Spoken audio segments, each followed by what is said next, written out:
Good morning, everyone. We're all in for a surprise here with our heat that is headed our way right now as we speak. I'm Eric Connor. And I'm Netta Irampo. I know as much as we warn you about it, it's still, when it hits you, you're like, whoa. And it hits you. It is hot, and it's literally going to smack us in the face later today. So we'll get into all of those details coming up. We want to cover our top story here today, marking a new effort to address the safety concerns at a park near a school in Chula Vista, an elementary school. The city is closing down Harborside Park temporarily as one group is now taking legal action to try to stop the city from closing it. And that's the same park where a shooting happened late last week, even prompting a lockdown at that nearby elementary school. CBS 8's Dana Marie McNichol is live in Chula Vista now with the latest developments here. Dana Marie?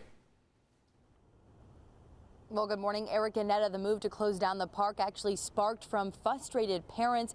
As you said, Harborside Elementary borders this Harborside Park here in Chula Vista, a place where police have arrested people living there for both drugs and weapons. All of this being said, though, homeless advocates are still saying that these people don't have anywhere to go. They actually filed a federal lawsuit hoping the city would prevent them from being kicked out. It's going to cost lives. That's not a question. There's going to be someone from Harborside that passes due to the lack of resources here in Chula Vista. Now, we just heard from Michael McConnell, who says instead of closing the park, the city should create a safe environment with security. He says that would buy everyone more time to find people living in the park some permanent housing. Now, last week, a group of people living in that park filed a preliminary injunction to try and keep them from getting kicked out until their case can be heard in court. But the city is still moving forward, citing safety concerns. Just last Friday, Harborside Elementary School was put on a lockdown after a shooting was reported at that park. That same morning, another person was shot and stabbed near the park. Police say both victims are believed to be unsheltered homeless who are living in Harborside Park. Now, city officials say they are not aware of the lawsuit, but issued a statement saying, quote, "In our opinion, the city council's decision to temporarily close Harborside Park was approved in accordance with all applicable laws and can be lawfully acted upon."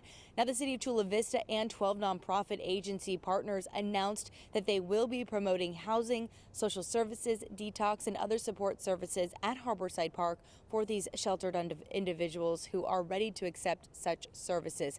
Now, of course, again, today, what is new, the city is pushing forward, will be closing the park, surrounding it with fences for the next 3 months. Then they will meet to discuss any changes and further plans for this area. But right now, Harborside Park will be closed for the foreseeable future. I'm Dana Marie McNichol, coming to you live from Chula Vista. Dana Marie, thank you. And right now, state hospital officials are proposing to place a sexually violent predator in a remote desert area in Jacumba Hot Springs. The proposal calls for 71-year-old William Stafford to live under strict supervision at a home near Old Highway 80. A hearing to discuss the proposed location is scheduled for September 30th. The public may testify at the hearing or submit comments between September 1st and the 15th. This morning, the city of Carlsbad is officially ratifying an emergency declaration in response to deadly e-bike and bicycle collisions. The city also approved $2 million in funding for immediate traffic safety efforts, including restriping roads to allow more room for bikes. One man who lost his wife in a recent crash spoke out at last night's meeting. Sure, the woman who killed my wife, I'm sure she has pain every day. My wife's dead. On September 27th, the city staff will present the council with a list of additional options to address the emergency declaration. And now developing here this morning, the Justice Department says there were efforts to obstruct its investigation into the discovery of classified records at former President Trump's home in Mar-a-Lago. And for the first time, the DOJ is sharing these photos. These are of documents seized on August 8th. Now, in the filing, the Department of Justice saying Trump and his representatives failed to fully comply with a subpoena to turn over the records, adding there were concerns the former president's team was trying to mislead investigators. And a heads up for you this morning, swimmers and surfers are advised to stay out of the water at Dog Beach here in Ocean Beach because of a sewage spill.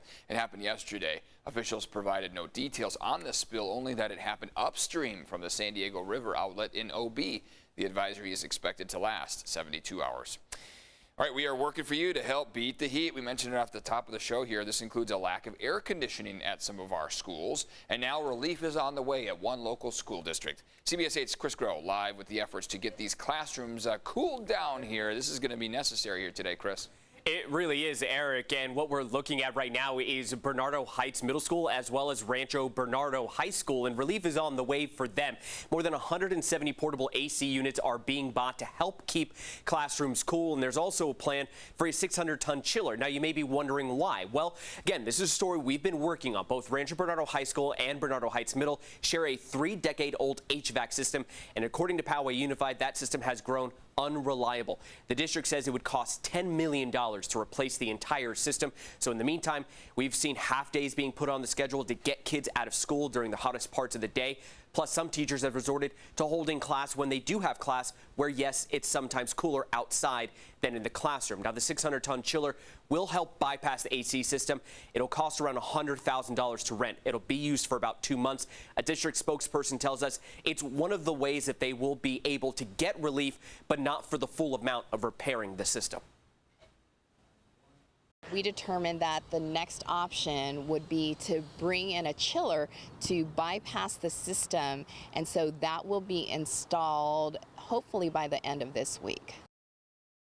Now, of course, here at CBS 8, we're continuing to work for you, especially as this heat wave continues. So stick with CBS 8 as we continue to monitor the issue at both schools, the temperatures inside those classrooms once the chiller goes in. Eric and Netta.